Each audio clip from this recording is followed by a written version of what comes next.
Madaling mag-close ng isang deal kapag alam natin ang wants, needs, and desires ng ating client. Pero, papaano nga ba natin malalaman ang mga ito? Here are 5 tips for you.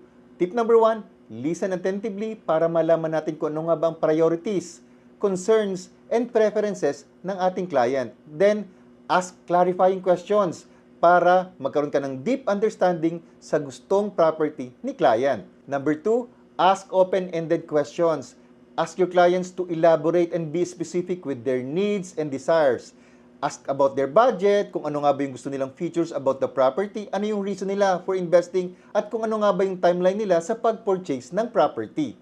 Number 3, put yourself in your client's shoes para mas maintindihan mo ang kanilang perspective. Show empathy for their situation at ipakita mo yung genuine desire mo to help them na makahanap ng tamang property para sa kanila. Number 4, make a recommendation based on your understanding sa needs, wants, and desires ng inyong client.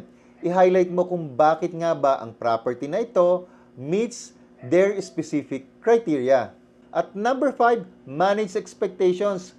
Be realistic with our clients. Kailangan nating sabihin ng totoo kung magkano nga ba ang kaya ng budget nila with the current market conditions. Kapag ganito ang ginawa natin, we can build trust and credibility that will result to a long-term business relationship with our clients. Meron ka bang natutunan sa video na ito? If you want to explore a career in real estate, please do not hesitate to contact Broker Nelson at tutulungan kitang maging isang magaling na ahente. See you sa next na video.